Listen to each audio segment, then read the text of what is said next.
Mayor, it's 4 o'clock.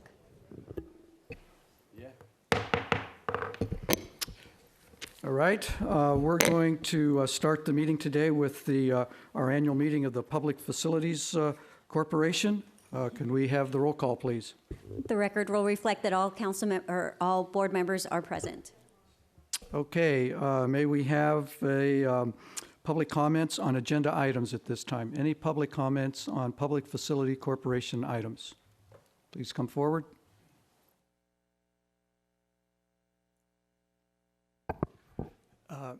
Mr. Selich and members of the board of the corporation, is this the only opportunity for comment on all the items? It is. I got the nod from staff. In that case, I will try to do what I can in 3 minutes. First, I wanted to point out on the agenda, first item is the election of officers. The agenda does not make clear who the current officers are. And setting aside the point that in your bylaws, I believe it is the president of the corporation who's supposed to be presiding over the meetings, I wonder if there could be clarification of the slate of officers that you're electing. It says mayor will be the chairperson, mayor pro tem will be the vice chairperson. Does that mean that you are appointing the person who currently is the mayor to be the officer for the next fiscal year of the corporation, or does it mean whoever is currently in the office of mayor will ex officio be the chairperson of the corporation? It's not clear from the minutes, it's not clear from your action, it's not clear from how these meetings were conducted in the past.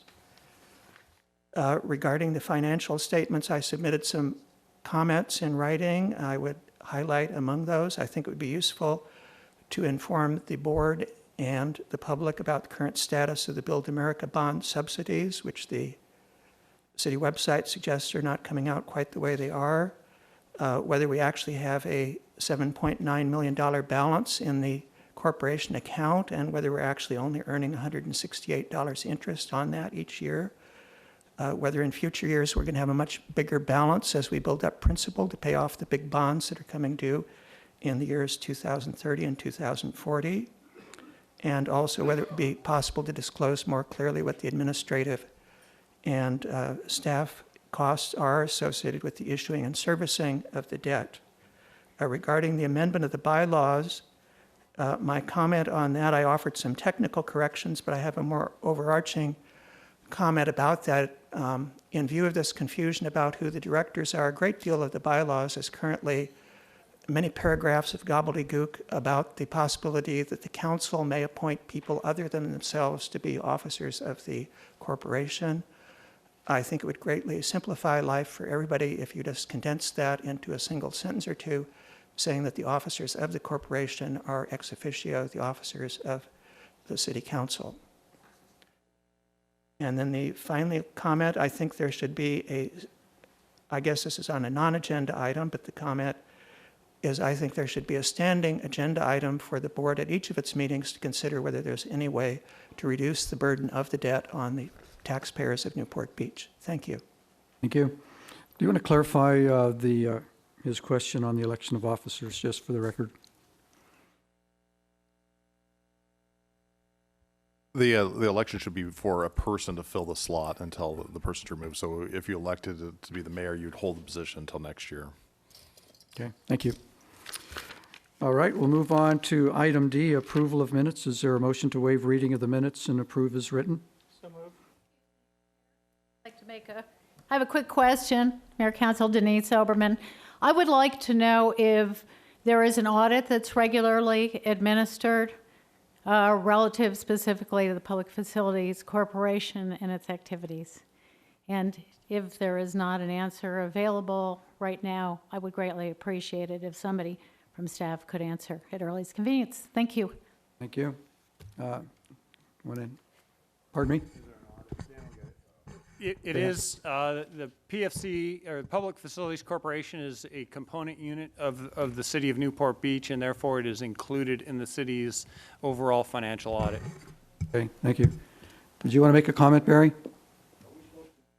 Comments on anything that's on the agenda? Yeah, this is all the agenda items. So anyone that has a comment on anything on this agenda, this is the time to do it. We're not going to take comments individually. This has to do with the tree policy. No, this is only on the Public Facilities Corporation. The tree policy's later. I misunderstood what you said then. Okay, any other comments on agenda items for Public Facilities Corporation only? Okay, we're done with that, so now we're back to the minutes. We had a motion, did we? Actually, election of officers first. Oh, well, thank you. Okay, is there a motion to approve the slate of officers? I would so move. Second. Okay, please vote when the screen comes up.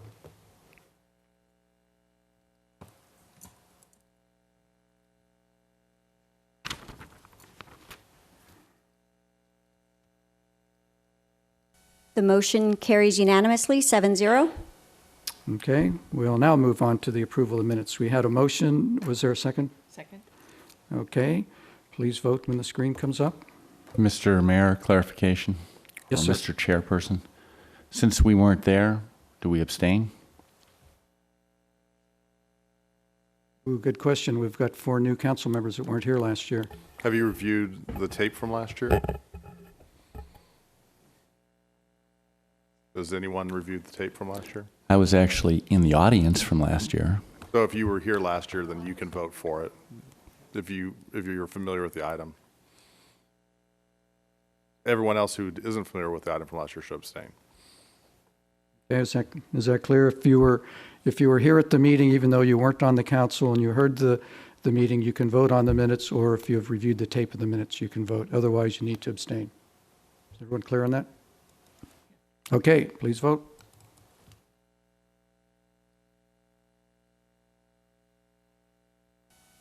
With council members Duffield and Muldoon abstaining, the motion carries 5-2.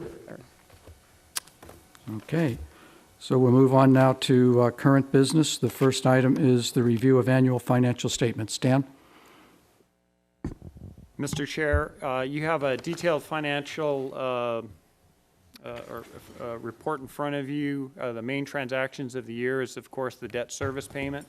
But with that, I'm willing to turn it back to you if you have any questions about the financial activities of the Public Facilities Corporation for the year. Okay, Councilman Piotr, did you have a question? Yeah, I had a question with Dan earlier. What I'd like to see is the actual debt recorded here. I know it'd be transferred from our budget, but I think it ought to be part of the statement. The debt is actually carried by the PFC, correct? It's the city's obligation, not the PFC's. With the full faith and credit of the city behind it, right? Correct. I thought that was a no. With certificates of participation, the full faith and credit of the city was not behind the debt. No, they are, well, to the extent that there are lease revenues available, the lease revenues are pledged to repay So the the debt. full faith and credit of the city is not pledged, but the lease revenues are pledged. And the PFC is the actual carrier of the debt, right? No, the city is the carrier of the debt, and the Public Facilities Corporation has a lease receivable that they assign to the trustee. The city pays the PFC and actually pays the trustee for the debt service payments. Why would we pay the trustee if we're the ones that carry the debt? Why wouldn't we just pay the It's debt? our obligation, and the PFC assigns the rights to the trustee. The trustee then pays the bondholders. Why do we have the PFC then? The PFC is necessary in a leaseback transaction. They're an integral component of how COPs are structured. So they have the lease and lease back, but they don't actually incur the debt. The city incurs the debt. Correct.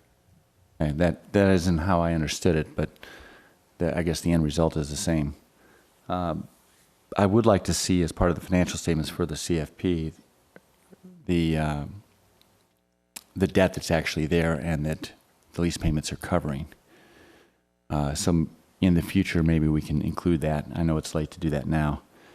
And Mr. Mayor, I realize that we've got obligations to pay these bills, but I will go on record in saying that, you know, the whole COP and who holds the debt and the lease and lease back, all in an effort to not put this debt before the voters, is something that I object to.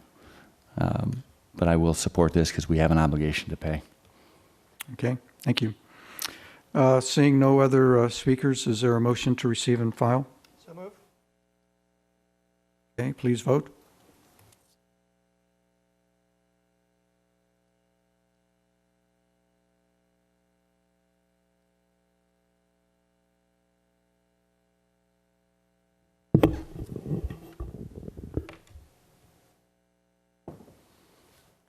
No screen?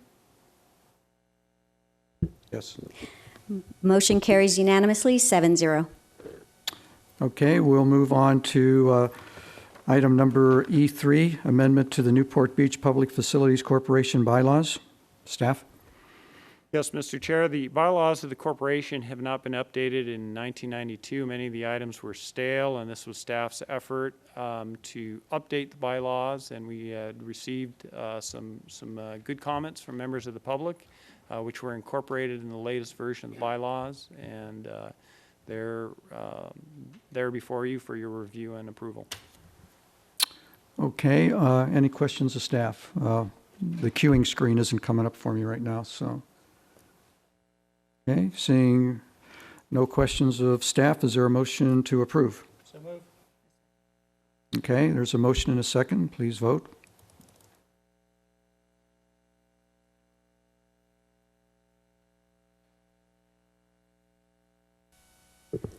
Motion carries unanimously, 7-0. Okay, public comments on non-agenda items. Public Facilities Corporation only, non-agenda items. Please come forward. Chairman of the Board Selich and members of the Board of Directors, my name, if I forgot to say it the first time, is Jim Mosher. The non-agenda comment I wanted to make is when our city charter was adopted in 1954, I believe that most of the voters probably assumed it contained a fairly strong prohibition against the city assuming any substantial debt backed by the full faith and credit of the city, including their property taxes, without a vote of the people. So I would just like to suggest that many people have been surprised that the city was able to assume this debt without a vote, and when you put back on your hats as council members, you might consider whether that provision in the charter needs to be tightened up so that the people won't be surprised again. Thank you. Thank you. Councilman Petros.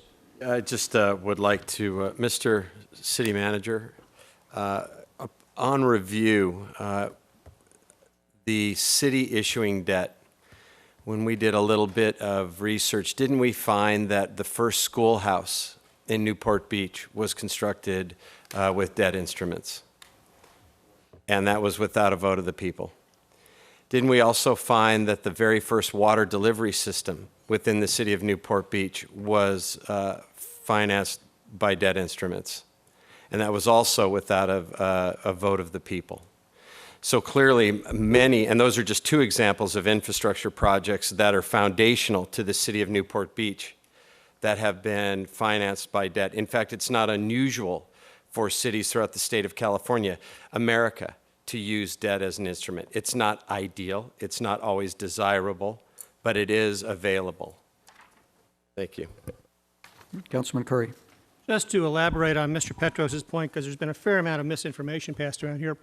The term full faith and credit in the terms of general obligation bonds, and the reason why Proposition 13 requires them to have a vote of the people is because that full faith and credit includes the ability to put a property tax on your tax bill enough to pay for the bonds. And so we didn't need to do that to build this city hall.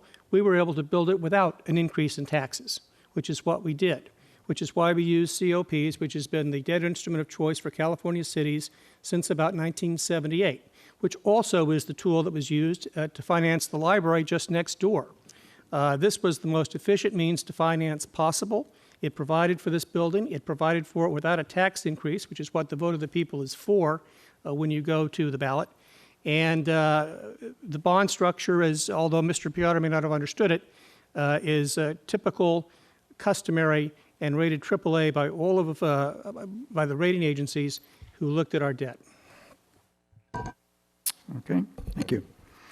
Okay, no other public comments on non-agenda items. So with that, we'll adjourn the Public Facilities Corporation meeting. We're going to take a short break here because our staff has to change our computers over for the regular council meeting. So it'll just be a couple of minutes. So don't leave your seats because we'll be right back.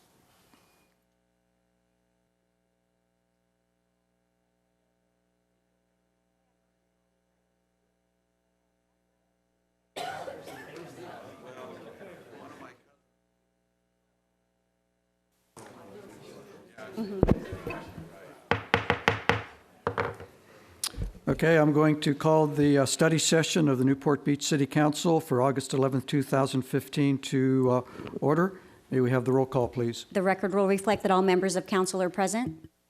Okay, our first item is clarification of items on the consent calendar. Councilmember Muldoon. He's not here. We'll get back to him. Councilmember Duffy. Councilmember Curry. No items? Councilmember Piotr. Councilmember Petros. None. Mayor Pro Tem Dixon. None. And I have none, and if Councilmember Muldoon has some, we'll catch that when he gets back. Okay, study session item number 2 is something I'm very proud to do, and that's a presentation to Steve Bender and others regarding the host town efforts for the 2015 Special Olympic World Games. And I'm going to read a proclamation and then make a few comments and then invite Mr. Bender and other members of the committee to come forth.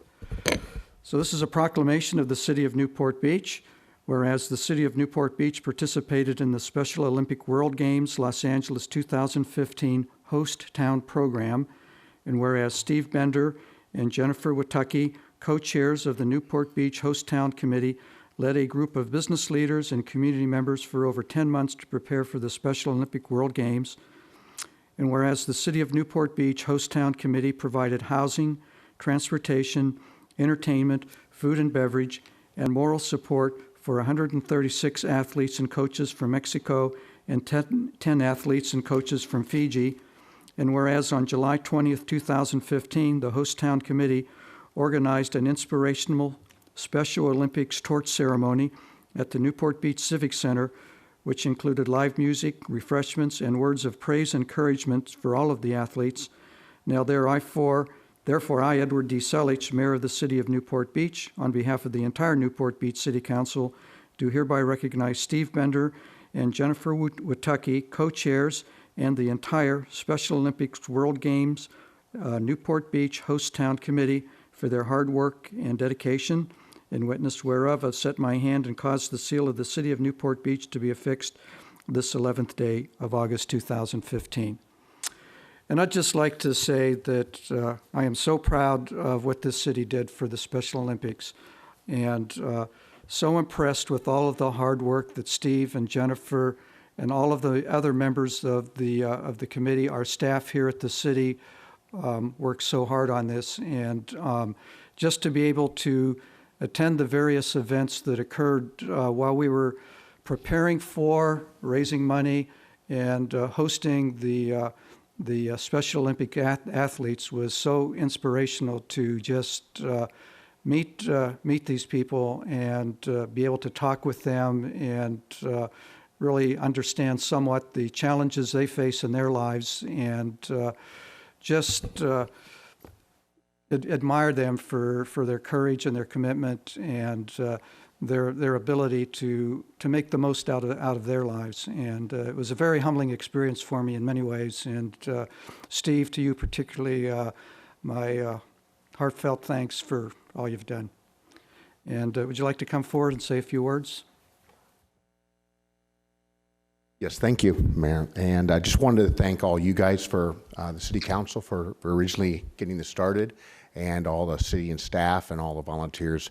It was the hardest volunteer job I've ever had, but the most rewarding. It was just an amazing time, and we're ready to start planning for next year's events. And thank you very much. Thank you. Jennifer, did you want to say a few words? Okay. Laura, You were heavily involved.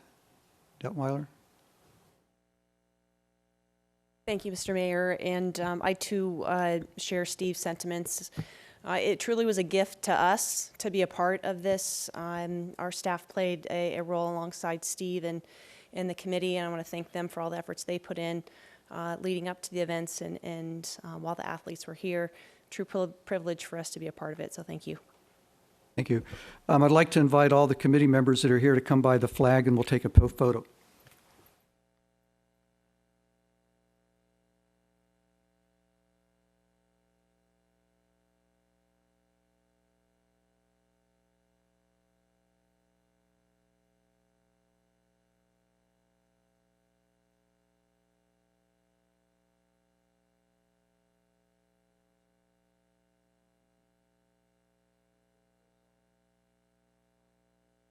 Real fast.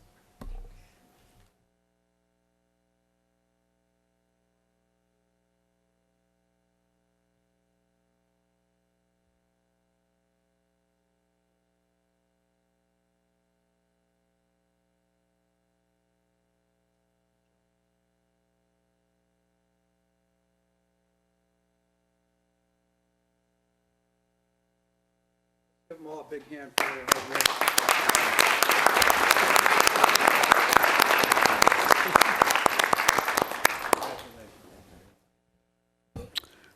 Okay, we'll move on to our, Councilmember Muldoon, did you have anything that needs clarified on the consent calendar? No, I would just like to say, again, many thanks to Steve, Jennifer, the whole host committee. We avoided a lot of the issues that other jurisdictions were not so fortunate to avoid because of your hard work and dedication. It was humble to be a part of it, and this really is something that you see the immediate change in those who receive the time and gifts that people put in them. So thank you very much. Thank you, Kevin. Okay, so we'll move on to study session item number 3. This is a presentation from the American Academy of Hospitality Science, and it's a Star Diamond Award for the city of Newport Beach. So would the Academy representative would like to come forward, please? Thank you very much to the leadership of Newport Beach. On behalf of the American Academy of Hospitality Sciences based in New York City, we are delighted to honor your city with a 5-Star Diamond Award. And we had the honor to do that this morning at the Balboa Bay Beach Club this afternoon. And with me is Mr. Joseph Cinque, the president of the American Academy. Now, the city of Newport Beach will join the ranks of some of the most prestigious destinations for tourism worldwide: New York City, Rhode Island, Witznau in Germany, in Switzerland, excuse me, Baden-Baden in Germany, and Turks and Caicos.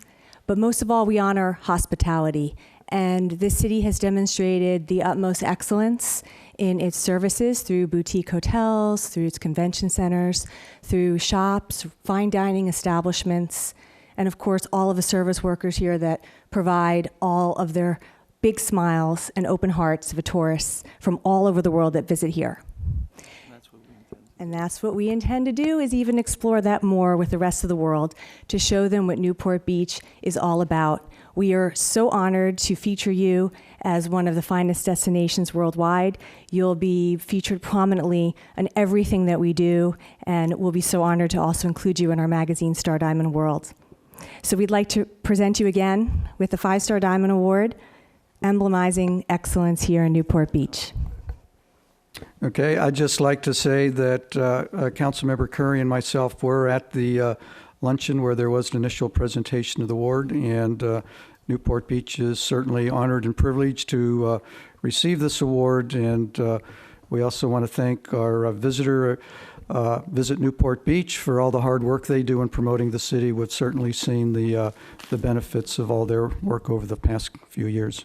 Did you want to make any additional comments, Councilmember Curry? I would just... Do you have the award here? The award we presented today? The big award? Did you take it? Gary Sherwin, I think, has it. I wanted to showcase it. Well, while we're finding the award, which I think is here, I would just say this is a really big deal. And we want to thank the American Academy for recognizing the city. We want to thank Gary and the hospitality industry in Newport Beach for earning this award, and the entire community who justify it and who come from all around the world to visit Newport Beach. I just want to thank you for this recognition, and we appreciate so much you're taking the time to be in our community on behalf of your organization to recognize Newport Beach. So thank you.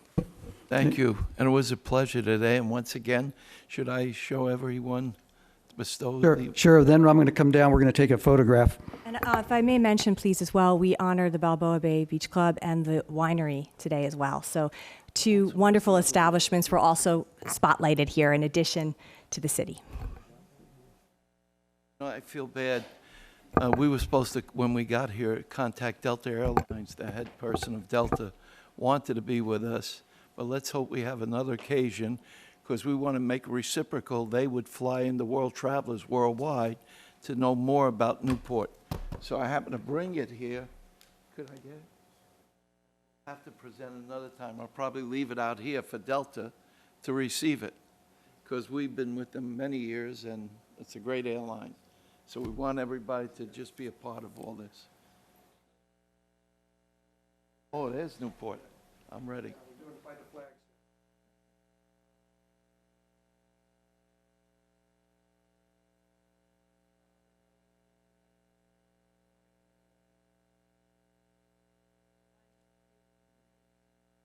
Go ahead. Go ahead. Joe, get rid of that paper thing. There we go. 1, 2, 3.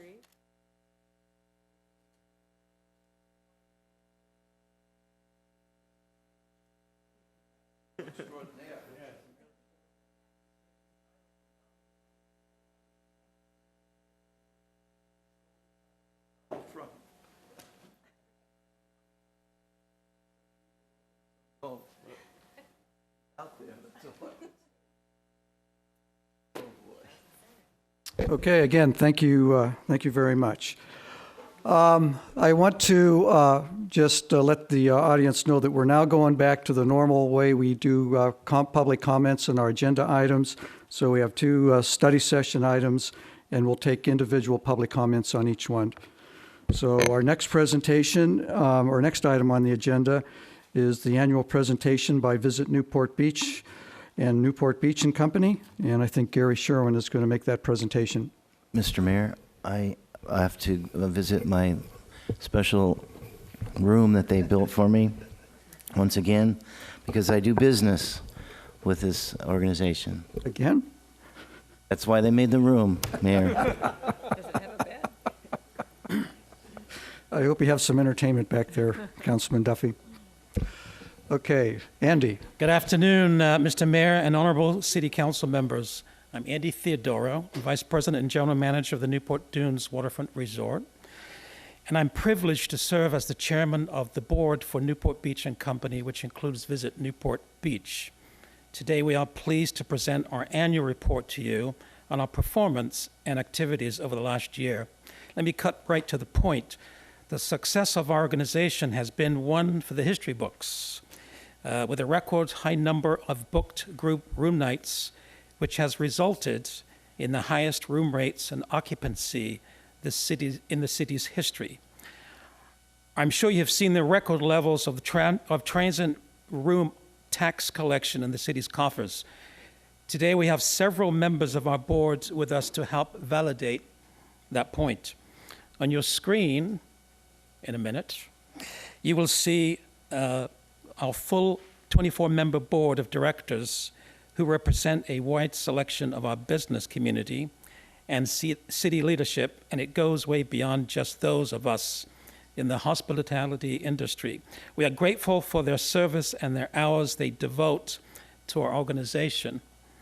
Next, I would like to introduce our immediate past chair, who has been serving this organization for the last 8 years and is general manager of our city's largest hotel, the Newport Beach Marriott Hotel and Spa, Debbie Snavely, who would like to make some brief remarks. Debbie. Thank you, Andy. Good afternoon, Mr. Mayor and members of the City Council. I'm Debbie Snavely, General Manager of the Newport Beach Marriott Hotel and Spa. Today, my message is very simple. I speak for the entire hospitality community in saying that the work of Newport Beach and Company and Visit Newport Beach is absolutely indispensable to our success as hotel operators and to the overall financial success of our tourism industry. In particular, our T-bid, which is now one of 125 T-bids in the country, most of them in California. It's absolutely essential in our ability to book group business for the city. It allows us to be competitive against better funded cities and bring lucrative group business to Newport Beach that we would not otherwise get. Today in our presentation, you will see that the T-bid alone brought in 20,000 more group room nights than the year before.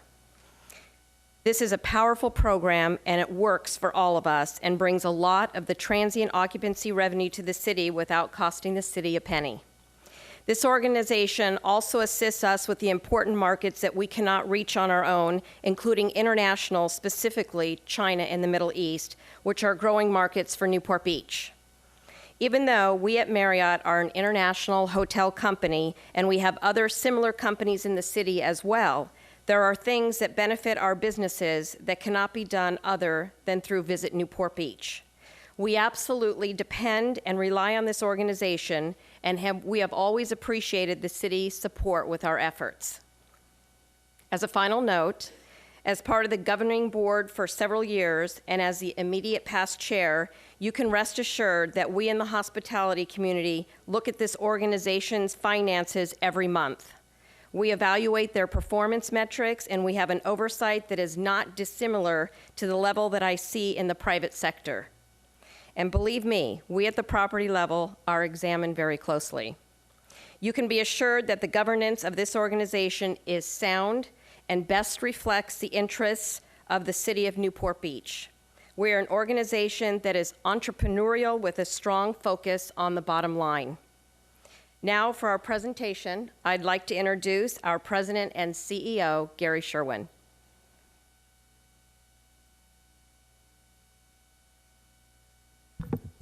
Good afternoon, Mr. Mayor, members of the City Council. I'm Gary Sherwin, the President and CEO of Newport Beach and Company, which includes Visit Newport Beach.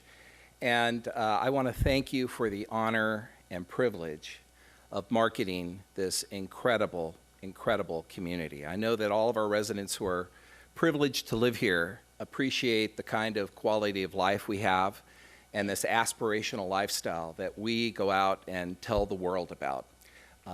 I get together with many of my colleagues in this business, and they're envious that we get to tell this story, particularly when I'm talking with my colleagues from Buffalo or Rochester or some of the other cities that aren't as glamorous and wonderful as year-round as we are.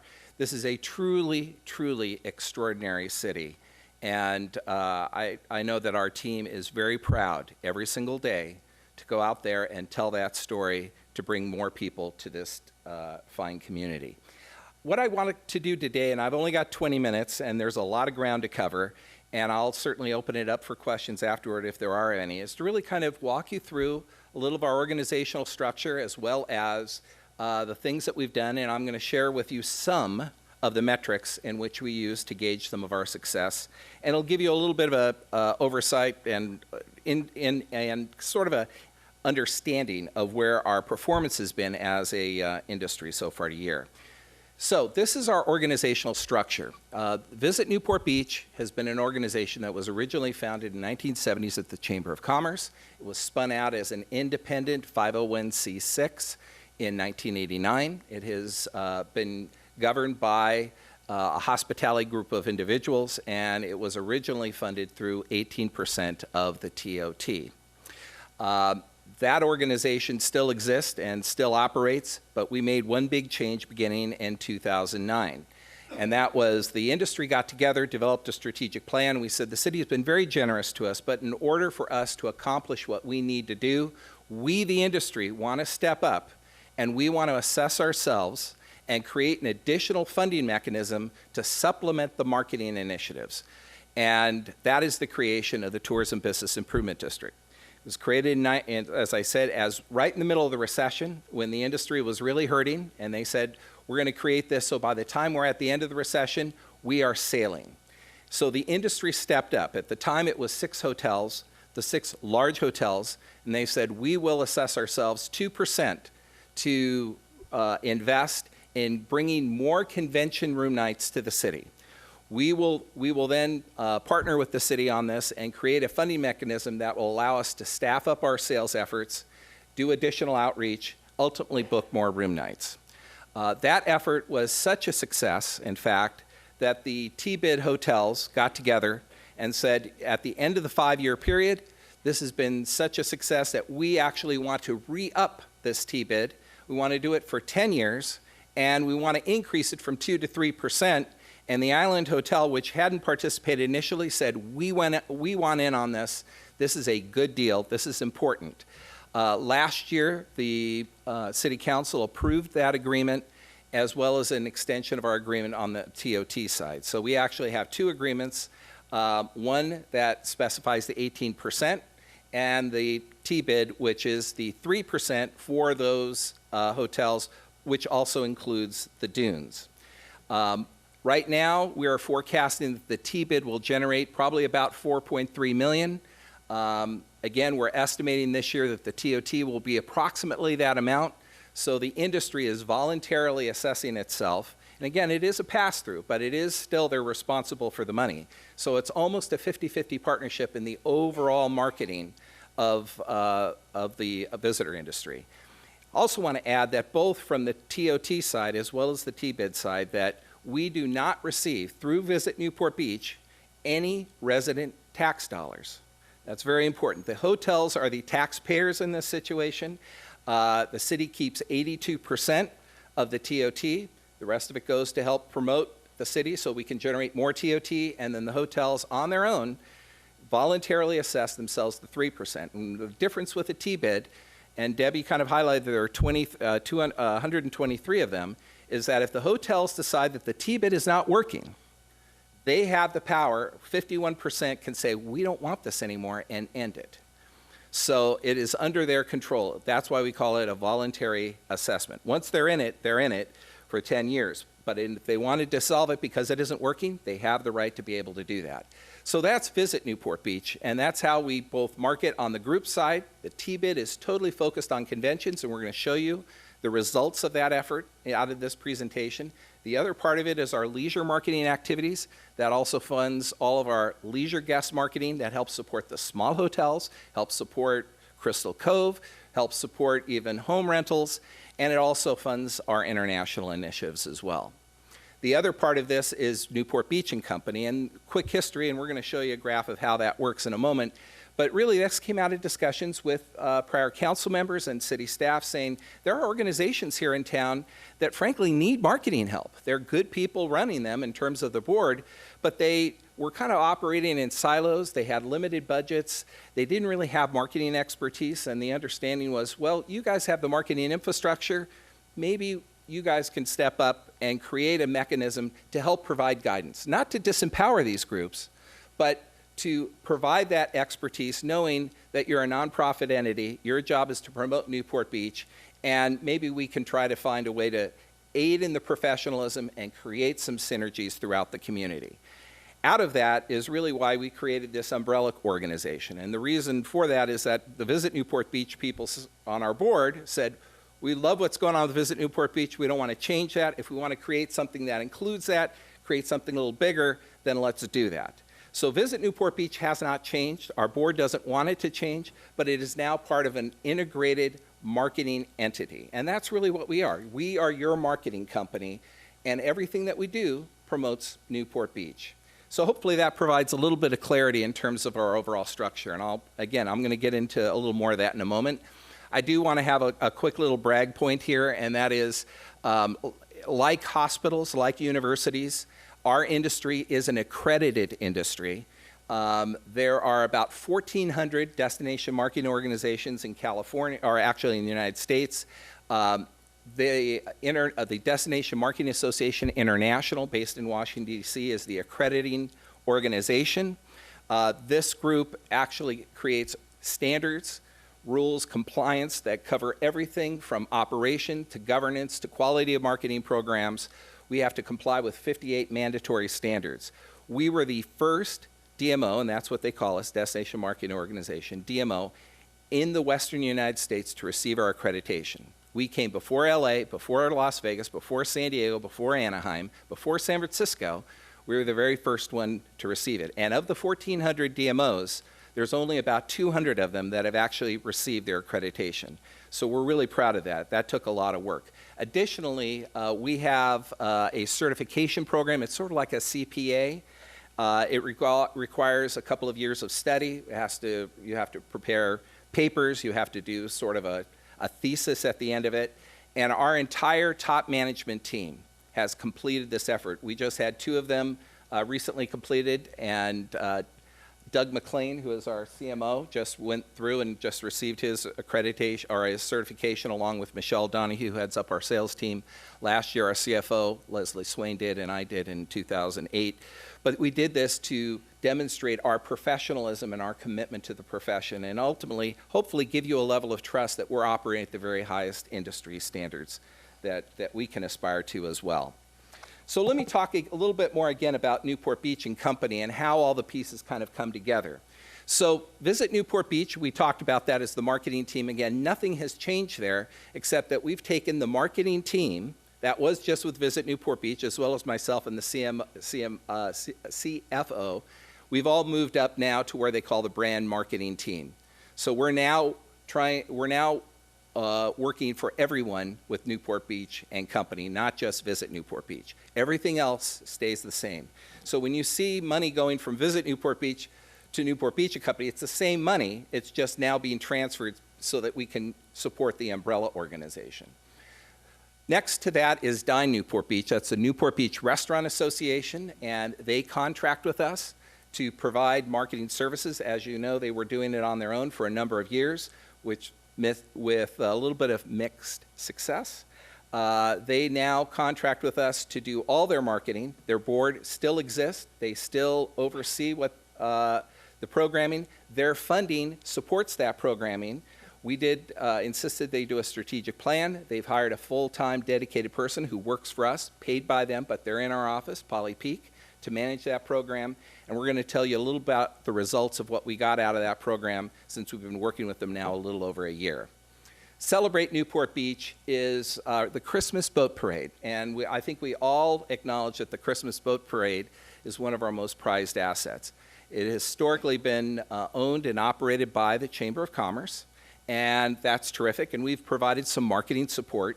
But we also felt, and this was through discussions with a number of city council folks, that event, while as good as it is, can be elevated to a better level. It also can be used to be better marketed. So what we've done is we now contract with the Newport Beach Chamber of Commerce. They pay us $25,000 a year to do all the marketing and the sponsorship acquisition for that event. With the money that we generate through sponsorship, we plow back into additional marketing dollars. So we have a great agreement. We work with the Commodores, and the Commodores which is sort of somewhat of a division of the Chamber, still operates the parade. They do all of that, but we try to bring new thinking to the parade. As many of you probably saw last year, one of the first things we did, and I asked this question, it's a 106-year-old parade, what parade doesn't have a grand marshal? So we said, let's get some celebrity grand marshals. So we got Leslie Mann, who is a popular movie actress in the comedy realm, Mark McGrath from Sugar Ray. Both of them became our co-grand marshals. And out of that, we got $100,000 worth of additional media coverage, plus on shows like Entertainment Tonight that we wouldn't have otherwise been able to get. We also got the Rose Queen in her court, and we got them in the parade. Our goal is to have sort of a nice celebrity component every single night. We do have a grand marshal. I'm not quite ready to disclose it yet, but we do have a very popular, well-known grand marshal, many of you know, that'll be coming in. The Rose Queen is coming back, and we also have another possible very high-profile group that is going to be participating in the parade, so that we can elevate the coverage, bring more people down. The other part of it is we want to try to give the parade experience a little bit more of a robust and frankly more comfortable environment. Historically, we say, hey, we've got a parade, it's wonderful, grab a blanket, stand on an overpass, have a wonderful time. That's not exactly an optimal way for a destination like this, so we've added bleachers. We began an experiment where we had some bleachers, and we're starting to add more of them. We want to be able to work with tour operators so that we can have people come in buses, come down, sit in the bleachers, have some hot chocolate, maybe go to dinner afterwards. This is frankly an idea that we are borrowing very heavily from the Pasadena Tournament of Roses, which has really had this dialed in for a long time. Additionally, through Newport Beach TV, we've added additional coverage of the parade. So we're really using this, since it is our signature event, to try to bring more money as well as more profile to this community. We think that's very important. Newport Beach TV is, of course, your TV station, and we began that effort about a year ago. We have an obligation, obviously, to broadcast meetings like this, but we also want to have some additional content, and I'm going to talk to you about that in a moment as well. And then Enterprise is our efforts that we have with the community neighborhoods, specifically Balboa Village, Balboa Island. We're going to show you a little of the work that we've done there, too. So that you know, from a financial standpoint, with Dine and the neighborhoods, the city pays us $10,000 per entity to be their marketing agency. That $10,000 covers everything that our marketing team does. So it covers all the digital, all the PR, everything. Obviously, we're not in it to make money, but the idea is that everyone has to pay their share into Newport Beach and Company, even if it's a modest amount. Newport Beach TV is a $150,000 contract, but to be able to execute against that, we're going to need to do sponsorships, and I'll talk about that again in just a couple moments. So Dine, this is again the Restaurant Association, and one of the big things that we undertook is a complete redesign of their website. Believe it or not, the website that existed did not even have online booking capabilities, and we all know now if you're going to book a restaurant, you got to be able to have connections with OpenTable or Urban Spoon or something like that. Their website was kind of flat. It just was simply a listing. So we really invested in a brand-centric website that, again, has applications on both mobile as well as desktop, tablets, and such. We also took a very serious look at Restaurant Week. That event historically has been very nice, but we have never really been able to quantify it. And this is one of the areas where we brought metrics to the table. In the past, Restaurant Week, you would probably get a comment that says, Restaurant Week was just wonderful. We thought we had some great traffic. Gee whiz, let's do it again. We said, we've got to do more than that.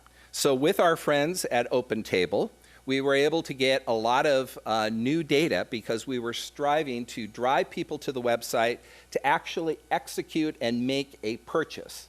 So through that, most of the reservations came through that, and this is what we've learned, is that the Restaurant Week actually did very well. We had 64 restaurants through OpenTable, over 113,000 customers. There's the spend of about $27. Dinner was $49.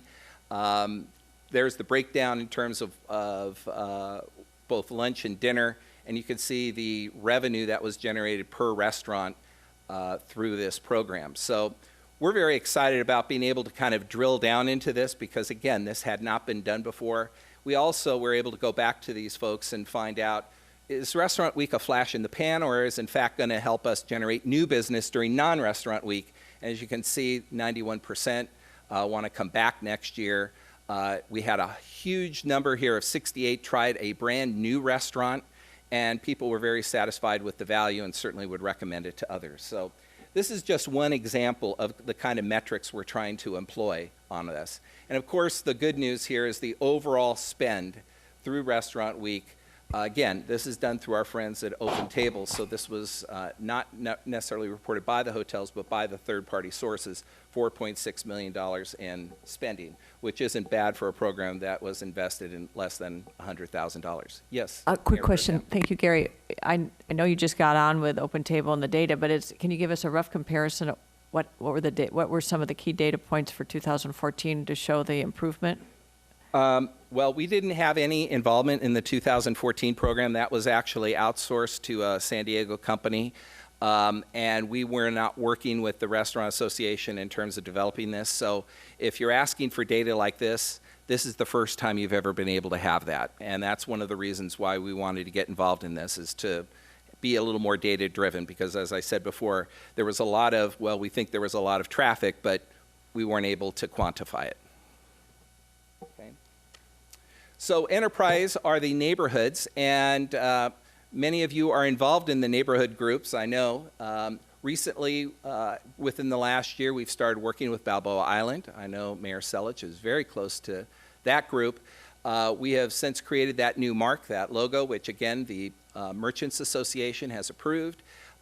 We have then created some collateral, and we're now working on a new website for them. And Mayor Pro Tem Dixon has been very involved with Balboa Village. That mark, that logo, which I really like, by the way, it was created by our team. We have an in-house design team who creates all of this. We don't outsource any of it. And Jane Dryden is our Director of Brand Management, and she does a spectacular job designing all this on our desktop. We've also created events in connection with the Newport to Ensenada race with the village as well. We work with those groups. We're still working on getting the website. Balboa Village is going to get a website. Balboa Island is underway right now. So much of what we do is digital oriented, and we're going to speak about that in just a moment. But this is just sort of a quick rundown of what we've been able to do. Celebrate, again, we talked about the Christmas Boat Parade. We've tried to apply some metrics there as well. Again, this was a first time we've really kind of gotten into this. We came up with a new creative approach. You see the sailboats, the logos, bringing in the new Grand Marshals. And out of that, we have media ad value and ad impressions, which helped us quite a bit. We want to add to these metrics. We want to find out, if we can, exactly how many people came. And we have an estimate, but we want to drill down a little bit more. This is obviously a very big event with a lot of moving parts to it. But this is sort of a down payment of where we've gone, as well as trying to redesign the map and to put areas where people can actually sit and view the parade that are safe and have good parking. We've also been talking with the city manager and as well as Laura Detweiler about Marina Park and how we can maybe try to incorporate that in the future as well. We know this year the park is just coming online, but we see that as a sort of a great new place to be able to watch the parade as well. So it's we really think there's a lot of potential there. And by the way, we are bringing in new sponsors. Tito's Vodka just came aboard today as a $10,000 sponsor. So we are out there raising money for this and trying to leverage the marketing investment too.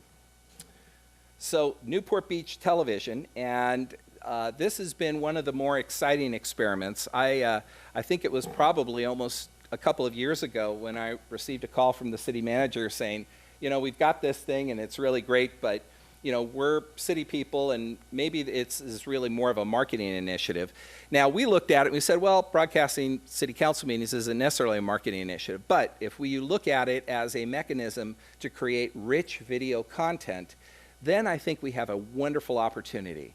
So we have an obligation to you to be able to operate this from a government public access. It's actually a government access, not public access. That's Wayne's World, if you remember Wayne's World. We're government access.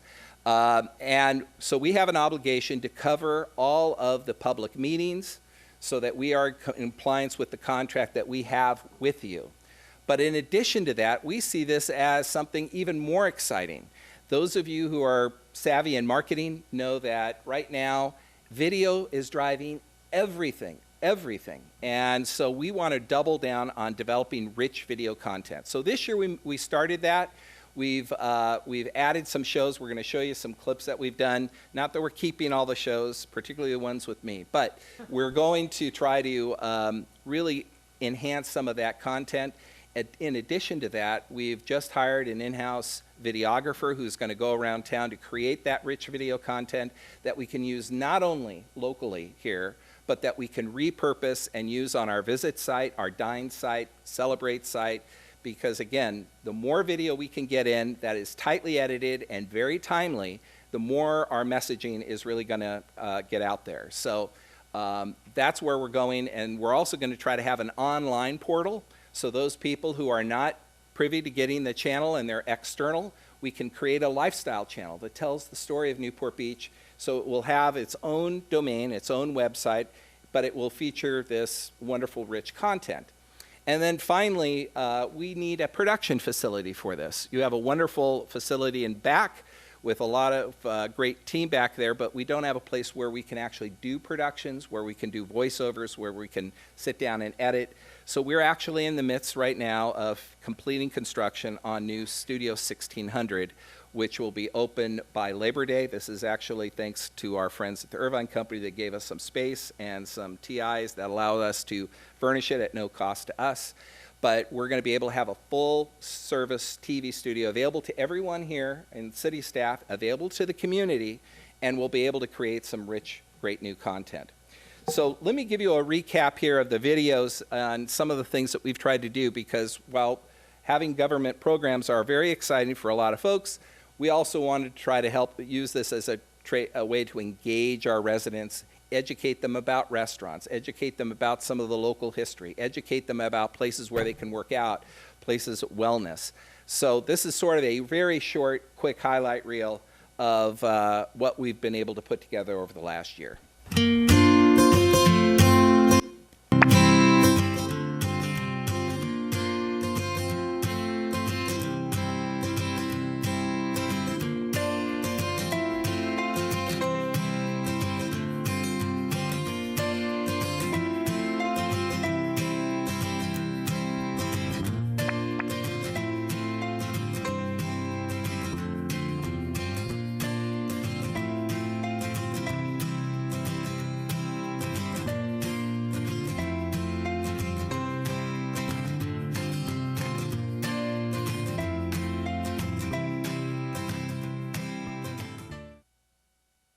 On the active me, that is actually Kelly Lamb, Wing Lamb's wife, by the way, who has done a great job as a host.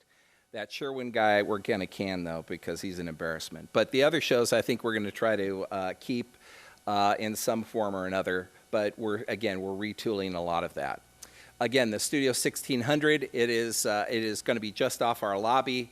And we have a production facility, we have some editing bays, we have a spot to finally be able to park Tom Johnson because he's been haunting our offices forever, roaming around. So now we've got him a home, as well as a place for our videographer as well. So that's going to be a very exciting new way for us to be able to tell that engaging Newport Beach story.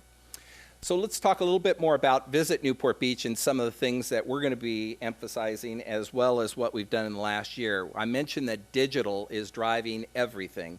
This is kind of where we stand right now in terms of where digital is taking us. Social media, we have two people who are devoted to the digital realm, who respond both with Facebook inquiries, have regular postings, and it's not just for Visit. We do all the digital work for the neighborhoods as well as for Dine. So we're out there telling a complete and total story. We've recently redesigned our website, again, to make it adaptable to the different formats, because we know now everyone is moving to mobile. So we're trying to be able to be very mobile friendly, where people can access information before and after their visit here to the city. And of course, we still have our website. Believe it or not, people still ask for a visitor guide, so we still produce a visitor guide. You would have thought that would have been retired a long time ago. We have talks about that all the time in our industry, but some people still like to hold and touch it. But the vast majority of our growth has been in the digital realm. And so we're going to continue to emphasize that part of it and try to expand it wherever we can. We've also tried to merge both the video and digital together so that we have that video content through a digital platform that is, we're able to go out and tell that story. Here's a little bit of information we thought you might be interested in knowing: the performance of the industry and how well we're doing compared to the rest of Orange County. You can kind of see where we were in the depths of the recession. Average daily room rate is obviously a pretty important barometer of success. And really over the last 5 years, we've seen some pretty phenomenal growth in that. A lot of it is driven to the fact that, you know, we think we've got a very important brand that people are willing to pay more for. We've gone out there and tried to get more group business, which we're going to talk about in a moment. We're also getting more international business as opposed to other parts of the county. So you can see our average rate is pretty healthy compared to other parts of the county. And this includes Huntington Beach, Dana Point, and such. This is the overall revenue that the hotels are generating right now over the last 5 years. You'll see some pretty steep rates is there as well. Again, it's because average daily rate has been very strong. Occupancy is also going up, but it's really being driven by rate more than anything else. You can see 53% in overall room revenue, and that's correlated to what you've seen with transient occupancy tax as well. This is a very important slide, and I think I'm most proud of this slide almost more than almost all the others in many respects, because this correlates to the T-bid. And the T-bid is, again, focused on group room nights, only group room nights. So it benefits those hotels that are voluntarily paying into the assessment. In '09, we began that effort. We had a goal of 16,000 room nights. When I came here in 2006, we were booking less than 10,000 group room nights. We were able to move it up to 16 in 2010. We didn't quite meet the mark, but then after a full year of the T-bid, you can see we really started hitting it out of the park.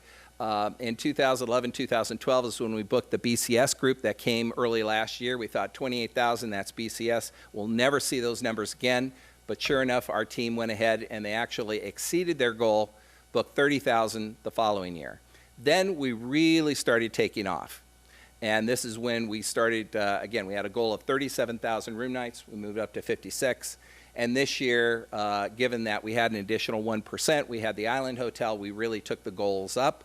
And as you can see, we even were able to exceed the goal at 79,000. Now, to do this, our marketing team had to go out there and market better to the convention planner.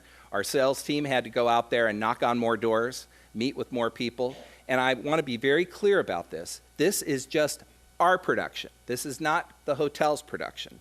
When we book a room night, when we book a group, we send a form out to each hotel and said, the XYZ group is booked at your hotel, X number of room nights, this number of revenue. And the general managers or the DOSs sign that form, and then we take credit for it.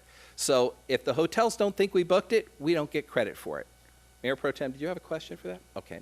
So those are numbers that are validated and verified by our hotels. I've got GMs here who would be glad to testify to that effect. As you can see, that roughly 4 million or so that we had in the T-bid generated over 16 million in gross hotel room sales. Additionally, we know that certainly people who come here, though, they don't just stay in hotels. They shop at Fashion Island. They go eat in restaurants. They partake in our attractions. There is an economic calculator that we subscribe to that's customized just for Newport Beach and its specific tax base. So we run all these groups through the calculator. So the overall economic impact, again, just for the group market, this isn't everything we do, just for the group market was over $51 million in total spend.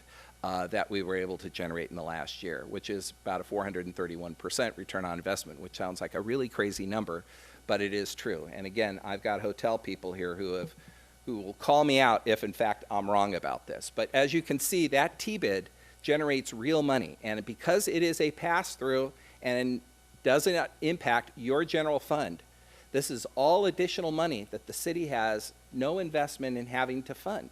This is where we come in and say, we're a partner with the city. The hotels came in, did the T-bid. You have a commitment to work with us on the 18%. This is what the hotels brought to the table. We think it's a really wise and obviously turned out to be a very fruitful investment.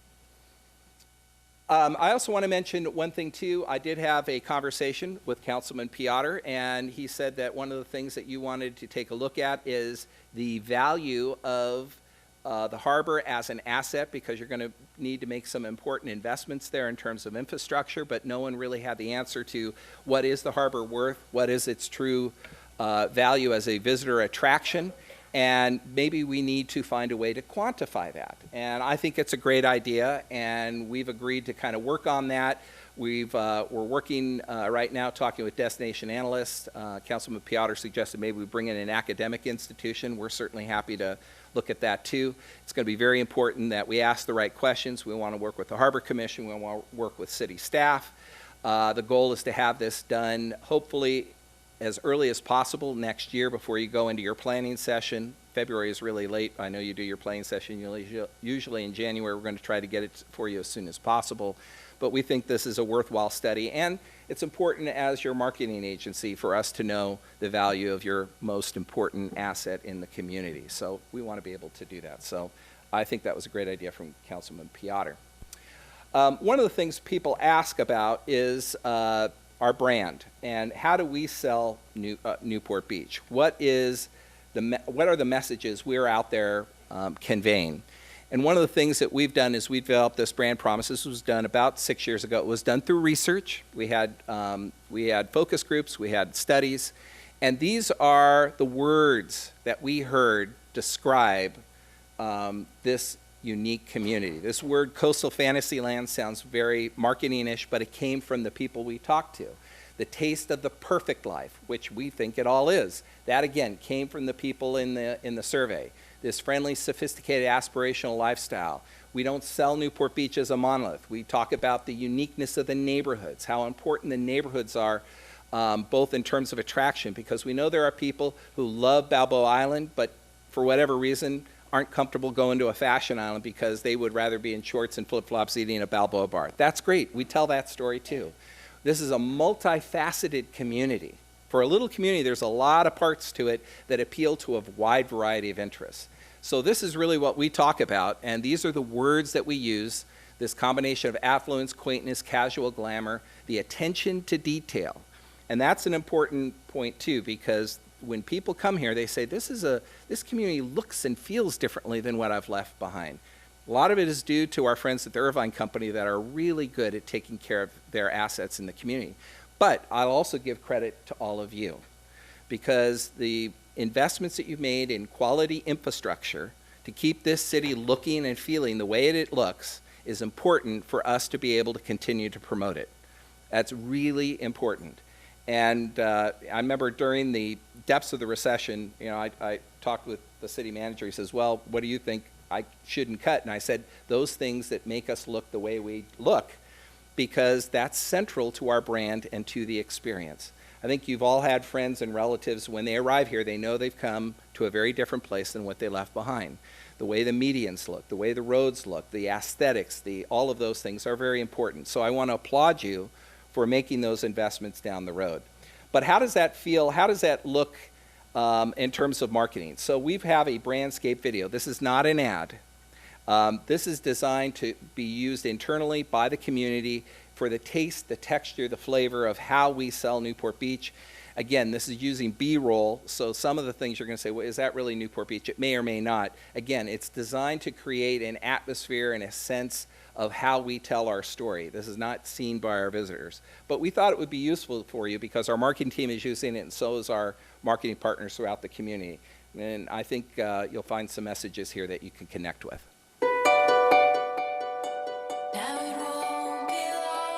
What gives life meaning? It's not wealth. It's really not material things at all. It's depth. It's full, satisfying experiences. The kinds that make us appreciate the details and intricacies of our environment and ourselves. Because we're the most inspired when we pursue balance and embrace variety.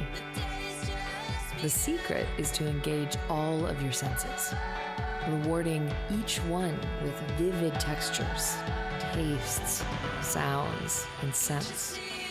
You have to revisit places and moments that connected with you and discover a whole new understanding of what makes them magical.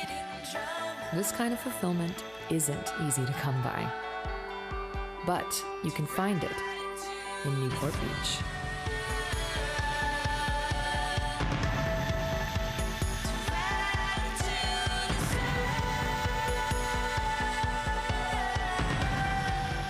It's in the way each new setting complements the next, filling moments with emotion.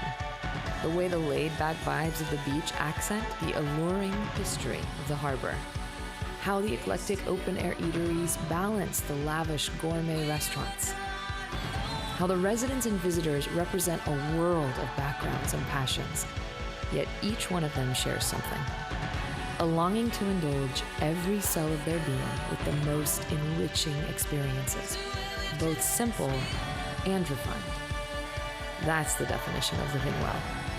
And it resonates a little deeper in Newport Beach. Again, this was created by our ad agency, and we're still kind of doing the final edits on it, but we thought it painted kind of a visual tapestry of, gives you a sense of the way that we sell this community on a global platform.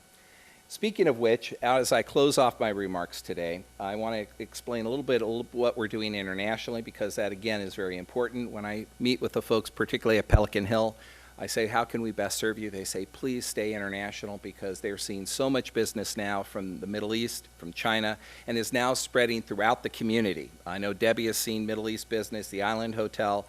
Everyone now is seeing more of this international business, which is important, not because it's a particularly large segment of our overall visitors, but it's very lucrative, because people come, they stay for longer periods of time. In the case of the Middle East, they bring their staff, they bring their extended family. Sometimes they'll stay as long as 30 days.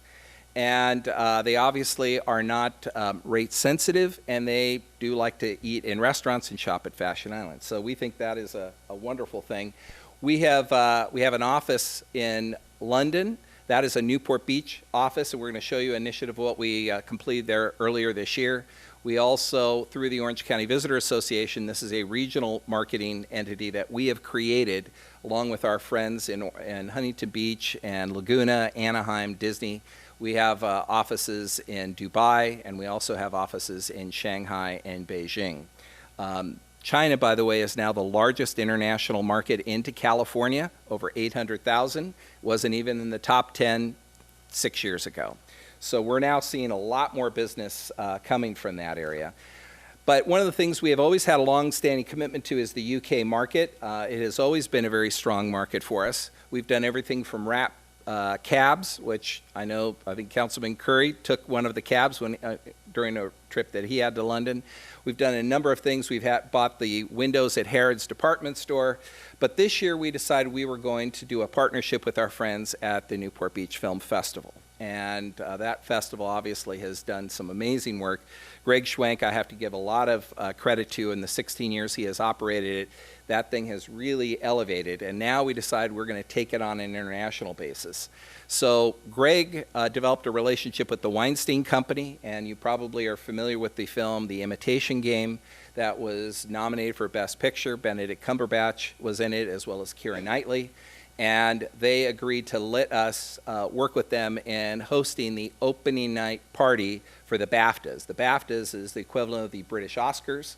So we were able to have the opening night party for that, and to recognize the film. We were real excited to have the celebrities show up. We had all the paparazzi there. And so we really were able to tell the Newport Beach story as well as the film festival. In addition to that, though, we also had a Newport Beach truck. It was a glass truck, and we, in connection with the film festival, we parked it around London during a very chilly time.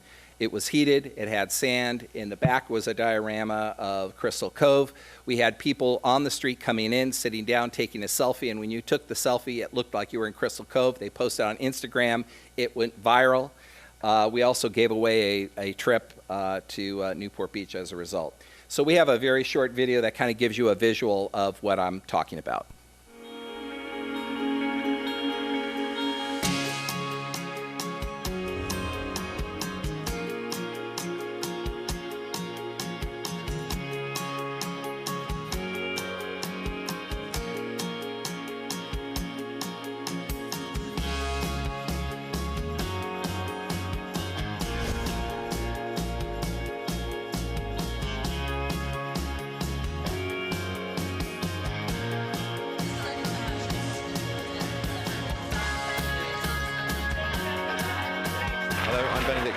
And you're with me here at the Me Hotel in London. We're thrilled. This is for the Newport Beach Film Festival. Thank you very much for our award.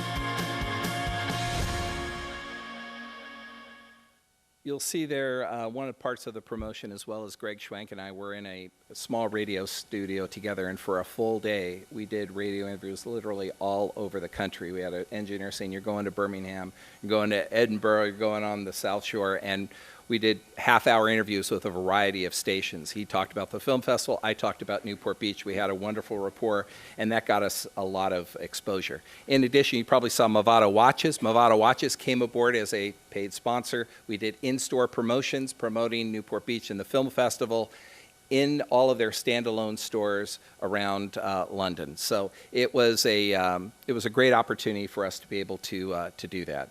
I know I've probably spoken way too long. My apologies. I'm very enthusiastic for what we do, obviously, but I'm happy to answer any questions you have. Thank you very much. Mayor Pro Tem Dixon.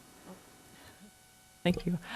Gary, that's excellent. And I, for one, because Balboa Village is in my district, I'm very grateful for what you folks are doing there and look forward to continued good work to promote our overall community as well. A couple questions specifically to your presentation. You said 14 hotels are in the TBID? No, we have 8. Excuse me. How many more would you like? I mean, what is that it? Is that max out, or what would be your desired goal to increase that number? Well, specifically when we were doing our strategic plan, we said, if we had more money, where can we make the biggest difference? The biggest difference was in the large hotels bringing more convention and groups into town. So that kind of limits who we wanted to have. We now have every major hotel in town with the exception of Pelican Hill. The reason we haven't included Pelican Hill is they have very limited amount of meeting space, and frankly, given Pelican Hill and the rate and the audience they're going after, we would almost have to deploy somebody full-time just to make Pelican Hill happy, because they have a very unique business model that's different than the other hotels. So we're very happy with the way the TBID. We have no ask. Where the TBID hotels are delighted. They're happy. You saw, obviously, the numbers. We, frankly, don't want to grow it anymore. We're, right now it's growing because the TBID is successful, and obviously when we are successful as a destination, the TBID grows as well as TOT. So no, we don't plan on growing it. In fact, we would prefer not to. The hotels are, again, they're delighted, and they're set for at least the next 9 years on the TBID. Okay, very good. Another question, talking about TV, you emphasized digital. I don't think I saw in your presentation the viewership on TV. Do you want to talk a little bit about that? Or do you see the future being in TV? And because it is a paid service, I can't even access it because I have satellite TV and I can't get Cox TV. So I watch it, or watch meetings on my computer. Where do you see the future of the TV portion of your marketing work? Well, certainly, we think one of the challenges with the ratings, and again, historically the ratings have been pretty modest, is the fact that it isn't TV that you would normally want to tune into unless you had a utilitarian reason for watching it historically. You want to watch a council meeting or a school board meeting or what have you. The reason we've been trying to add other content, and we want to try to do it so that it's on 24 hours a day, is as people are channel surfing, they can stop and say, what is this? This is interesting. Stop and be able to have engaging program that will educate them and get them excited about their community, hopefully spend some more money in the community. We think the local channel has a lot of undeveloped potential, and that is the reason why we took on this assignment, because we think we can do a better job of educating our own people. As proud as they are, I don't know if they know all the wonderful stories that exist in this community. That's our mission, is to tell more stories and get people to explore. So we see potential there, but really what we do is, the real value here is that the more content that we can create locally, that we can then use on other portals externally, then we see that as the real value of working on the TV station more than anything else, to be candid. So the TV is really for the local audience? Right. Because I really don't see much marketing to, I mean, maybe I just miss it. How do you market to the residents? Well, one of the things Tom Johnson's working on is a new partnership with the Daily Pilot and all that. We've just been working on this now, a little over a year. So we've been trying to develop content, and we're trying to find some new ways to engage with them. So we're just at the very beginning of this. But we knew as the programs develop and we have more content, and again, part of the content is we need to raise money to develop it, because the $150,000 basically pays for council meetings and our other obligations under the contract. It allows us very little money to do the kind of things that you saw up there. So the number of shows we can do are pretty limited unless we bring in fresh new money. So that's why we're working to try to get sponsorship, not commercials, but sponsorships, which is the PBS model. And the more we can do that, the more shows that we can put on the air and hopefully engage our residents. All right, one final question. Well, we all know what's going on with Airbnb and the online procurement of homes and rooms and such. Could you talk about how we are capturing that tax revenue, if all? I understand we have, and city staff and I have talked about this previously, that we do have, I think, 2 million revenues come in on permitted home rentals in the city, and there's a cap on the number of home rentals. What is our plan, or maybe we could talk with staff about, because I think this is money on the table we're not getting in terms of taxes paid to the city. Yes. So would you want to talk about this? And you obviously know what other cities are doing. Talk about that if you could, please. I think many cities in California, and the city attorney can probably validate this, are struggling right now with Airbnb because it has become such a huge success. And last we saw, there were probably well in excess of about 800 different Airbnb listings just for Newport Beach, which means that those are rentals that are being promoted on that site that are non-tax generating. I think that we need to perhaps take a look at it. My understanding is that there might be somebody on staff starting to go after some of those listings, but it might be one of those opportunities for you to enact a policy. I know there's some state legislation right now that people are looking at, but some other cities, specifically San Francisco and Anaheim, have actually initiated legislation on their own to actually address Airbnb, because what should happen is Airbnb should collect the money, the tax money, and remit it to you. It should not be the homeowner. This does not impact the homeowner whatsoever. And to me, it is a fairness issue that if Airbnb is utilizing the resources of our brand and the value of our promotion, then they should pay just like our hotels, just like Burr White Realty does with home rentals, just like the Crystal Cove Cottages. Everyone should be paying into this.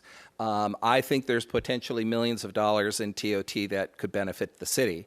To me, again, it's not a revenue, it's a fairness issue. And I know that eventually it's going to be handled on a statewide level, but I think the city attorney is perhaps taking a look at it and what can be done here. But I do think it's a strategy worth pursuing from the city standpoint. Dave, do you want to comment, or Aaron? Should we look at this, or can you come back with perhaps some kind of a report? Thanks, Mayor Pro Tem Dixon. I know you had mentioned that in a discussion with me, and I'm going to go ahead and put it on the council's agenda as an A6 item for the September 8th as to whether or not we want to explore this further. Thank you. I also want to put first dibs on perhaps some of that revenue if we ever get our hands on it, because I'd love tying into Balboa and Balboa Peninsula. You've heard me talk about a trolley, and maybe there's some visitor serving revenue generation that can help support in some way promoting the operation of that trolley system. Well, you could certainly look at that if you decide you're going to do some sort of ordinance or something like that where you can allocate some of that revenue for those purposes, if that's what you choose to do so. Well, thank you, Gary. Very good presentation. I appreciate it. Thank you. Okay, any other comments from council? Okay, Gary, thanks a lot. That was a terrific presentation, and thanks to you and the Visit Newport Beach Board of Directors for all the hard work you do.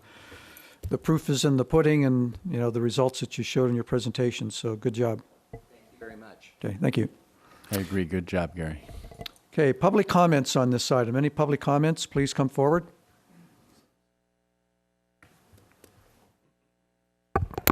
Mayor Selich and members of the council, my name is Jim Mosher. I don't talk as fast or as glibly as Mr. Sherwin, and I promise I won't talk for as long. But given Councilman Petros's interest in history, I did want to talk or touch upon the historic Conference and Visitors Bureau that Mr. Sherwin mentioned in passing, which for a number of years existed as a completely private, free enterprise organization with no government involvement.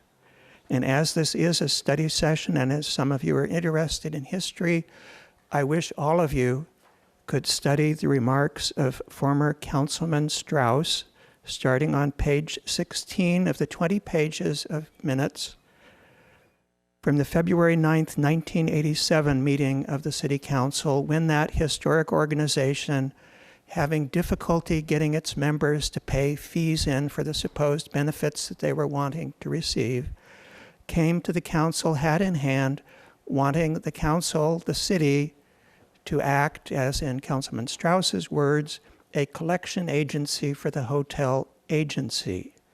Councilman Strauss and two of his colleagues, that is 3 out of the 4 members, thought that this was a problematic thing and voted against it at the time. So the fact that we are currently involved with Visit Newport Beach happened by a single council vote. His objections to that were first that the method of funding was contrary to the principles of free enterprise, which I think might resonate with some of you on the new council. And second, that the objective of the funding is contrary to what they at that time thought was the desired character of our city. To expand on that last comment, I would like to say that many of us, especially those who vote you into office and pay the primary revenue into the city general fund, simply live here. And while I, at least as a resident, do not begrudge those who enjoy visiting here, for most of us, the promotion of tourism is not a boon. For us, it means noise, pollution, and congestion, and especially for the kind of tourism that Visit Newport Beach is now promoting, it means an ever-expanding airport, which is most certainly contrary to our interests and contrary to what is supposed to be this council's overriding policy imperative of controlling growth at John Wayne Airport. As to the economic benefits of having a visitors bureau, I would like to suggest, as I think Mr.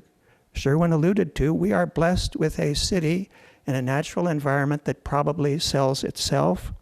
And if the funding to Visit Newport Beach by this city council were cut off tomorrow, I do not think the effect would be nearly as great as you have been led to believe.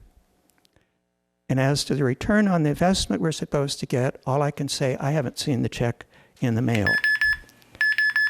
Thank you. Next speaker, please. Mayor, council members, Denise Oberman. From the perspective both as a resident of the oceanfront coastal community and as a business person, I appreciate in principle what Visit Newport Beach its mission is and what they're attempting to do. I think that there are several areas that are key for the council to consider and also to request that Visit Newport actively weigh in on. One is there's a delicate balance in preserving the brand and promoting the brand between maintaining an area, as Jim Moser suggested, between the natural resources and access and visitor serving accommodations. As you know, I was a strong proponent of using the old City Hall site to have a boutique hotel, which we're anxiously awaiting word on concerning progress. One of the things that happens to Visit Newport, we feel, and its members, including the TPIP members, should help with, is look intelligently at what are the limits? How do we plan so that we have a balance between world-class visitor-serving facilities and the residential community? How do we maintain the quality of infrastructure everywhere? How do we maintain mobility in a city that has some significant physical constraints in terms of its roadways? We've got issues with Coast Highway. We have issues up and down the peninsula. So we are constrained as a city with respect to our infrastructure. And I, for one, feel that it would be really great to have an integrated, thoughtful approach between the folks, Visit Newport Beach, our city leaders and representatives, council and staff. What is the right balance, and how do we preserve the attractiveness, the quality that is the brand? If we just have more and more and more volume, and there's no management of that volume, and there's no sensitivity as to a good balance between all these things, 10 years from now, our brand isn't going to be worth bupkis. Pardon my French. But, you know, if people come here and they're just hordes of people and they can't get to the beach, they can't get to the bay, it's going to be an issue, and it's going to ultimately degrade the economic base of our city. So I just ask that as we move forward, inclusive of Visit Newport Beach, that the city look to maintaining a balance and really have a thoughtful look ahead. Thank you. Thank you. Next speaker.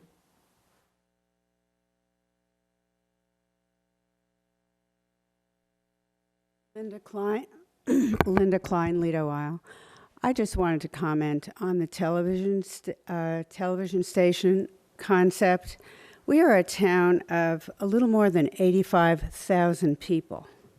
We have a lot of issues, and we desperately need to redevelop the Lido Peninsula area. A television station is, I think, total pie in the sky and fantasy thinking. And I would like you to look seriously at that proposal. It's unrealistic, and in my opinion, it's just flat out insane. What PBS has done is on a national basis, and they have worked hard to achieve that. There is lots of television viewing. I don't think this town of 85,000 people needs to get into television production. Thank you. Speaker, please. Anyone else?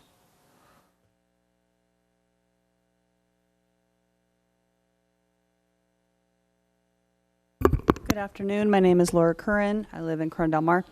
So on this item, I enjoyed the presentation, but what I did note when I looked it up this afternoon, or actually this morning, was there was no report presented, and there was no city staff member designated to provide the report. So this item should have been pulled, because residents and business owners would benefit from being able to see the reports in advance. We make that effort. It took me 25 minutes, and Kim and Tara tried to help me find the report. And finally, they pointed me to item 9 on the agenda, which you'll see tonight. So that said, as Mr. Sherwin said, data is really important in telling the story. And if you're going to understand his story, we need to have better financial reporting and not financial fantasy land. If you look at the reports in item 9, in the budgets, there's more context that's required. First of all, Dave Kiff is listed as the report author along with Tara Finnegan, and it is not clear to me who is managing the relationship at the city for Visit Newport Beach. This is a complex relationship, and it surely can't be going directly to Dave Kiff, and if it is, it shouldn't be. Second, staff for the budget report, the report should include complete information so we understand the services that are being provided. For example, we have 2 budgets here, one for the T-bid and one for TOT provided information, provided services. There's needs to be some clarification of the crossover between each of those approximately $4 million budgets, which they're a combined $8 million budget. There needs to be in the income a backup on the sources of the revenue. So it says that there is $4 million approximately in TOT revenue and $4 million in T-bid revenue. But a schedule would be useful to explain which hotels and restaurants are contributing those revenues and how that's changed in 2015 and what's projected for 2016. Yes, each of those item entities, the T-bid and the TOT, submit a report. But if you're going to talk about performance of Visit Newport Beach, you need to have that information available to the public and to yourselves. Okay, the expenses, the Visit Newport Beach report lacks detail on the expenses. The TOT, if you look at the TOT report, it really doesn't explain what the expenses are. We have over $1 million in social media. We have a lot of information on impressions, but no discussion of who we're targeting. And furthermore, we have a $50,000 staffing budget for a $4 million revenue department that's managing $1 million in social media. So $50,000 in staffing in the Visit Newport Beach is managing $1 million in marketing spend. I don't see how half a person, which is what you get for 50 grand fully burdened, is managing $1 million in marketing spend, and nor is it clear who that spend is with. So it may be legitimate expenses, but you need more detail. So the theme can continue that more information is better information, and it's been a consistent request to council. And I ask council to take a clearer look at the budget and to really ask for the detail that you deserve and we deserve. Thank you. Thank you. Any other comments on this item? Okay. Seeing none, we'll move on to the next item, which is tree policies, proposed revisions to council policies G1, retention and removal of city trees, and G6, maintenance and planting of parkway trees. Mr. Mayor, let me check in with you and the council a little bit. So this has been a fairly detailed item with the Parks, Beaches, and Recreation Commission, and I know you have at least an hour's worth of closed session. I know also there are people in the audience that might like to speak about this. What I was thinking about asking the staff to do is kind of get right to the summary page of what's being proposed to be changed, knowing that there's a lot more in-depth questions that you could ask, and then you could certainly ask those questions and or let the public bring it up, rather than, we're not going to go through the whole history of why we got where we got to here. If that's okay well, with maybe you. as a way to manage our time is get a very brief staff report and then open it up to public comment first and let the public weigh in, and then the council can weigh in. Does that sound okay? So we You think you can do that, Mike? Okay, let's take that approach. Mayor, member of the council, Mike Bizzani, Director of MOD. The PBNR Commission has, through an ad hoc committee and then the full commission, has proposed revisions to both the G1 policy and the G6 policy. The G1 policy is basically the retention and describes how we can remove older, mature trees. The G6 policy designates how we plant trees and what type of plants or trees can go in various neighborhoods. The G1 policy essentially stayed the same. It was basically, we clarified the policy, made it a little bit more readable. For special trees, the removal process is the same. It still takes, it goes through my office, city manager's office, and the PBNR commission. For problem trees and what we now call standard trees instead of all other trees, we propose to have the removal approved by our department, and where now it goes to the city manager every time we have a standard tree removal, which standard trees are about 95% of the trees in the city. We did a little clarification of the reforestation program wherein citizens are either with the approval of their HOA if they have one, or by getting petition of neighbors, can pay for the removal and replacement of a tree. The previous policy wasn't clear on whether or not PBNR Commission had the ability to deny reforestation. We clarified that. That's essentially the changes in G1. G6 had major changes on the parkway tree list. Currently, the current list has a specific tree for a specific block. So essentially, if you live on the 1800 block of Mariners, according to the policy, you should have to put jacaranda tree if that's what the designated tree is. A lot of people don't like certain trees. A lot of people want trees that match their landscape.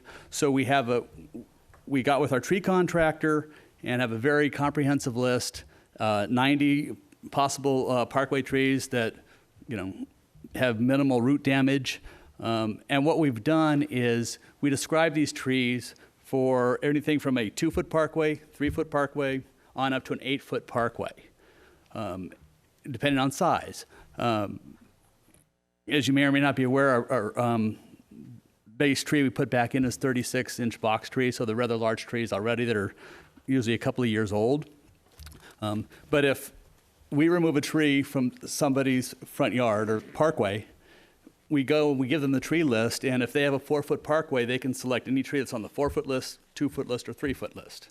If they have unfortunately, if they only have a 2-foot parkway, they're stuck with the 2-foot. They can get smaller trees on the 2-foot parkway list. The list is included in the report. We're real happy with that. We think that's going to be a good thing for customer service and letting people get the kind of tree they like. One of our pushes has always been to get more trees planted. A lot of people, if they don't have a tree, don't want one. But what we found is if the residents can find a tree that they really like, they'll take care of. It'll grow. It'll thrive for many years. So, in short, that's different than the changes of G1 and G6. Okay, thank you. All right, I'm going to open this to public comments. So anyone wishing to comment on the tree policies, please come forward.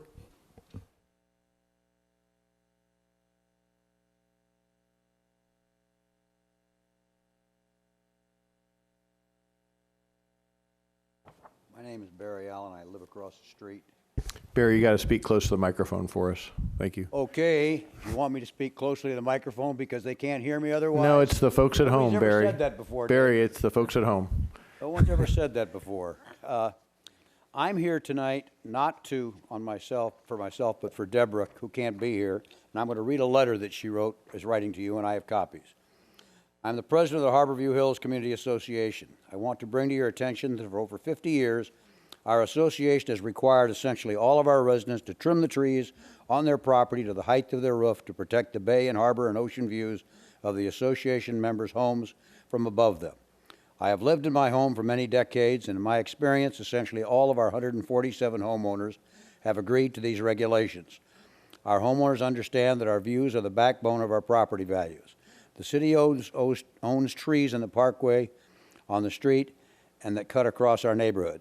If the city trees are allowed to grow above the height of the trees to the adjacent private property, it would obliterate the bay, harbor, and ocean views our neighborhood has protected for over 50 years. For over 50 years, the city has respected our restrictions and kept its trees down to the height of the trees on the adjacent private property. We've also worked with the city to reforest the original ficus trees and plant parkway trees that can be more easily maintained at the roof line height. The public-private partnership has worked for over 50 years and preserved the views in our neighborhood.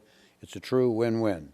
It is my hope that the council will assure that this revision in the city tree policies will not undermine my board's ability to see that the city and private trees in our neighborhood are kept to the roof height to protect our views, which are the basis of our property values. And from what I read tonight, I don't think it probably is going to cause a problem, but that's the end of her letter. The only thing I say is that I was rather bored listening for an hour from a travel agent.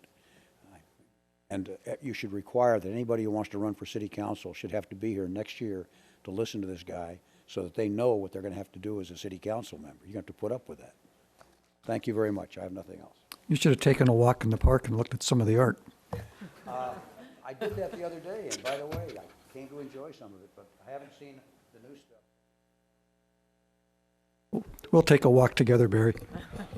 We'll take a walk together. I don't know, Mr. Mayor, if maybe Mike, Mr. Muldoon along with us. maybe He thinks about as much of the artwork as I do because he thinks it's not safe. And that's something you should be concerned We have a about. comment from the No, city. maybe Mike could respond directly to make sure that, I don't think Deborah's, I do think we're not changing anything relating to what Deborah's asking, but let's just confirm that for the record. That's correct. We're not changing anything. And one thing I didn't add is while we're much more flexible with the street tree designation list, in areas where HOAs have specific tree choices on public streets, such as Harborview Hills, that's still in the policy. Okay. Thank you. Next speaker, please. Go ahead. Mayor Selich and members of the council, my name is Jim Mosier. I always find myself unprepared to talk about this item. I found myself that way at the PB&R the 2 times it came up. Most of the discussion there, I wanted to point out, took place between 2 or 3 of the PB&R commissioners and the city staff at a subcommittee level, so it was kind of out of public view. And when the item came back to the full PB&R Commission for discussion and for the public to understand what the changes to these proposed policies are, the discussion there, I think, would be charitable to say was not, in the city manager's favorite word, as robust as it might have been. A city staff report would imply that despite their best efforts, there were almost no comments received, or only 1. I actually did submit 6 pages of written comments at the last minute. At the last time, it was at the PB&R meeting on December 6th, and they weren't actually discussed by the commission whether they wanted to incorporate those comments or not.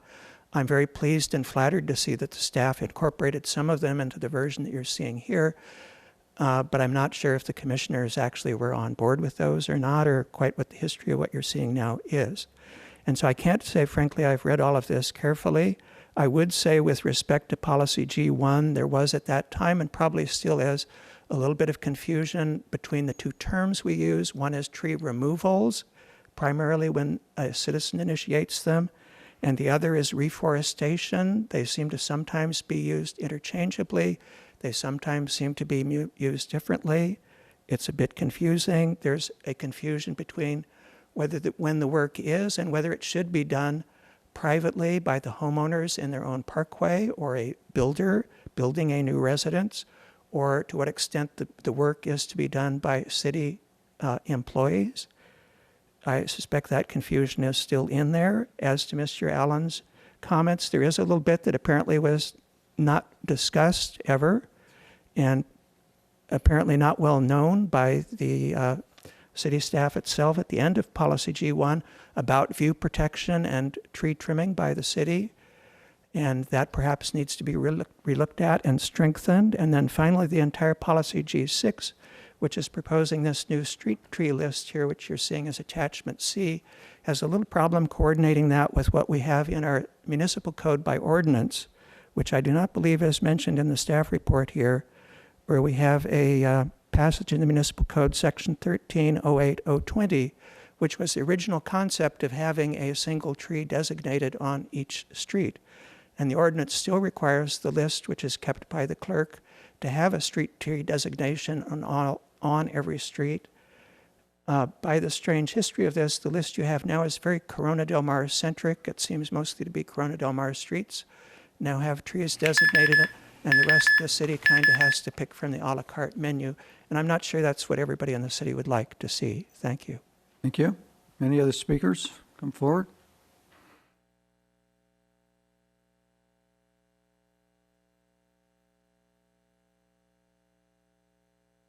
Hi, my name is Laura Curran in Corona Del Mar.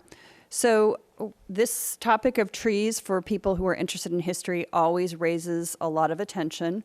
So I give PB&R and council credit for listening and taking it on once again.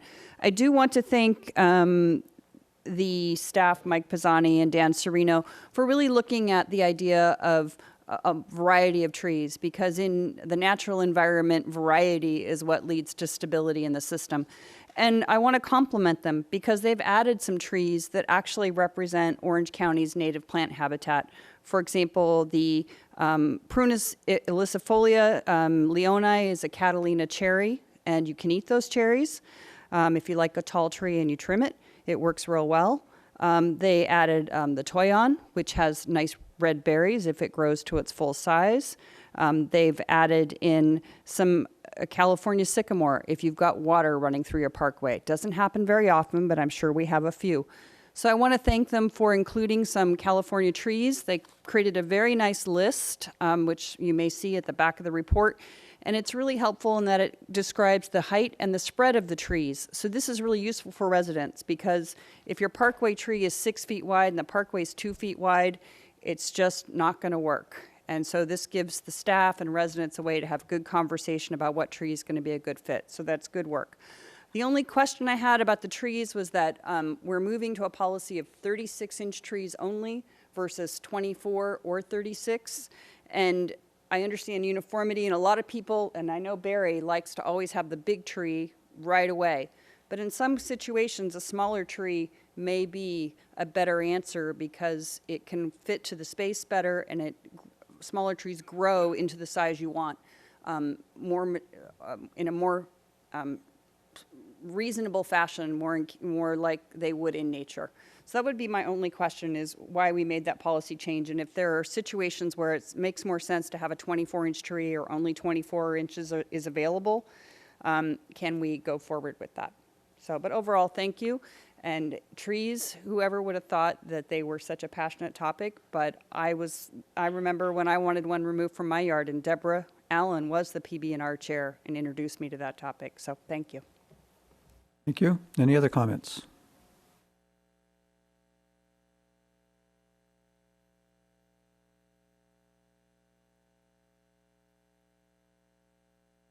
took a break, so I apologize for so many comments, Denise Oberman.